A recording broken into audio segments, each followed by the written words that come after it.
Here are two plays from last night's game between the Cleveland Cavaliers and Minnesota Timberwolves, which show the importance of taking the right angle on a defensive help rotation. So with 40 seconds left in the game right here, we know LeBron James is probably going to isolate. His team is down 2 points, so you want the ball in the hands of your best player. So as LeBron brings the ball across half court, we can see he's going to go into an immediate ball screen with teammate Channing Frye. The idea here is Frye's going to set a quick little screen and they're going to get a switch, which is going to allow LeBron to isolate on a weaker defender and slower defender, Karl-Anthony Towns. Now the Timberwolves play traditional pick-and-roll defense here, with Butler following over the step-up and Cat getting into what's known as an ice. So basically he keeps the ball over on the sideline and they don't let LeBron get towards the middle. Now this leaves Channing Frye wide open, which means Taj Gibson has to push over and stunt towards Frye before getting back to Isaiah Thomas. So here's the step up. Now LeBron takes this all the way around the baseline. And because of that, he kicks the ball out, and Cat is forced to stick with LeBron. Butler stops following him and stays with Channing Frye. So what we're left with here is really a mismatch. So even though LeBron is about to kick the ball out, we can get it right back to him, and he's going to isolate on a weaker player. Now the Timberwolves read this, and they switch immediately to get a better matchup. So Cat follows J.R. Smith, and Wiggins now picks up LeBron. Even though this isn't ideal for Minnesota because they want Jimmy Butler on him, they still get a wing defender with quick feet who's more readily able to stop a drive. J.R. Smith, after handing the ball back to LeBron, spaces out. And so now we're in a classic isolation scenario where you know LeBron is going to the basket and the entire Minnesota team is watching him ready to push over from the weak side. So this is where it's really important that spacing allows LeBron to have the maximum room to drive. Now Isaiah Thomas all the way up near half court here is probably expecting the ball, thinking that he can now take Taj Gibson off the dribble. But because LeBron's not looking his way, Thomas really has to get along the three-point line, so Gibson has to respect him more. He's not a threat as a shooter out here, so Gibson can really sink in and give LeBron nowhere to go middle.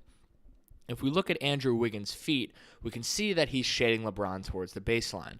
Now, an argument can be made that you want to push him middle to his right hand where he might not be as comfortable and also where the help is. You've got 1 and 2 right here. But the problem is when he drives middle and these guys go to help, there's a really easy pass to J.R. Smith right here. And even if Jimmy Butler takes this away, you get swing, corner 3 to Kyle Korver or Channing Frye right here, both of whom are really dangerous three-point shooters. So this is why it's really important that you have shooters with guys who are isolators at the end of games because it makes this help a lot harder. So Wiggins forcing baseline here is probably the right call. Now, if LeBron were at the top of the key, then you might want to force to his weaker side because it really doesn't matter where he drives to the right or to the left. But here, by forcing baseline, it makes this pass to here, or here a lot harder than if he drives middle and he kicks it right here for a short pass. So LeBron starts his drive and he gets half a step on Wiggins. Now in your classic help situation, Jimmy Butler is going to push over right here to the opposite block, from the opposite block to the strong side block. Then you have Jeff Teague, who's already sunk down on Channing Frye. So if Frye tries to sneak in here for a little pass, LeBron can't hit him because Teague's in the way. The only pass LeBron can throw is this sort of baseline wraparound pass to Kyle Korver. But with Teague right here, he can get a hand on it. So everything looks good for Minnesota right now. Now, Karl-Anthony Towns is watching this play, and he's really a big, so obviously he wants to stay near the rim. But the problem with him coming down near the rim is that he's going to leave J.R. Smith wide open, who's a very good shooter.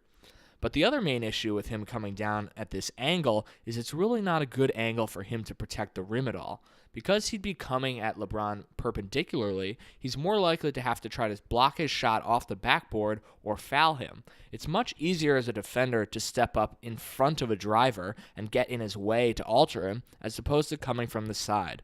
When you come from the side, you're really not stopping his momentum and you really increase the chances of you committing a foul, or at worst even running into your own defender. So as LeBron starts to drive here, what Minnesota really wants is Butler to step up here, Teague to drop here, and Cat to sink into here so he gets 1-2 shooters. Now you get your double team on the ball, and there's really nowhere for LeBron to go. And with Isaiah Thomas still up here near the perimeter, even Taj Gibson can drop down over here to J.R. Smith. But as we can see, that's not what happens. Cat goes for the block, and he misses it, because he's taking a bad angle. And Jimmy Butler, who's right here, doesn't move. Now Butler, once he sees Towns going over to go for the block shot, he can't leave Frye anymore because he knows the help is coming here and Teague is not ready. So if he were to just jet right here, Teague would probably be late stepping in front of Frye.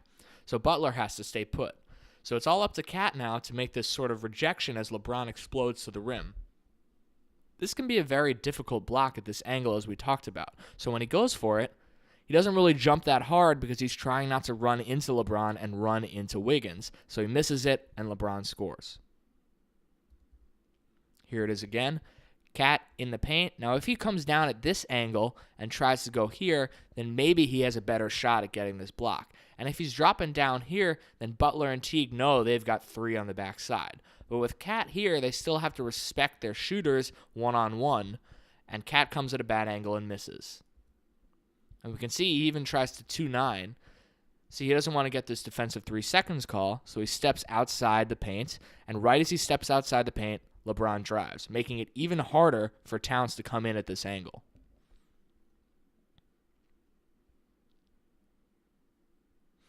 Now here's the next play from this sequence with the game tied at 138 and Minnesota bringing the ball up the court, hoping to get the last shot before double overtime.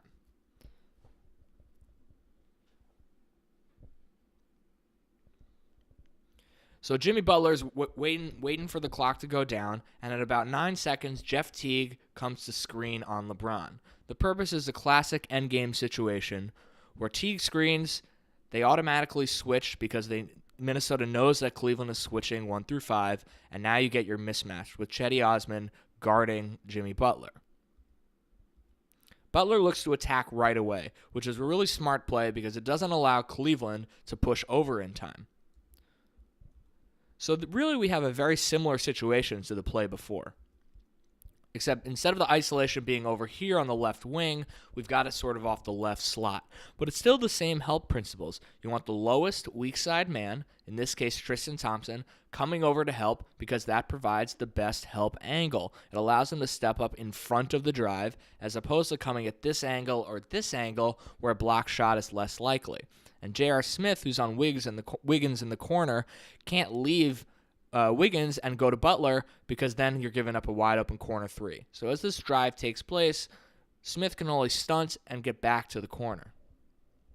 And we can even see Osman's feet, right? He's pushing the ball to the left as well, knowing it's Butler's left hand and keeping the ball out of the middle where it's easier for Cleveland to help. So even though he knows he's in a little bit of a mismatch, he's still guiding the ball to where Cleveland wants it to go. As the drive takes place, look where LeBron is now. Because Teague cuts down to the corner and Jamal Crawford and him exchange with Crawford coming up to the top, this starts to drag LeBron down towards the baseline. And LeBron, being such a smart defender, instead of taking the angle that Cat does, where he comes across the lane this way looking for that block shot without running into Osman and Butler, notice how he drops down alongside the paint and then comes over. This gives him a much better angle of approach. And as he drops down, now it's clear that he's going over to make a play. So the 2 Cleveland weak side defenders can see this happening, and they know they can guard 1, 2, 3. They're ready for it, and they're ready for LeBron to come over and make this play. Now when LeBron starts to come over, look at his angle of approach. It's much easier for him to get his block shot because he's going straight at Butler as opposed to approaching him from the opposite elbow. He rises up and gets the block. So really the difference here is just the angle LeBron takes. Here's our switch. He drops down and then comes across. Now compare that to the way Cat comes at it.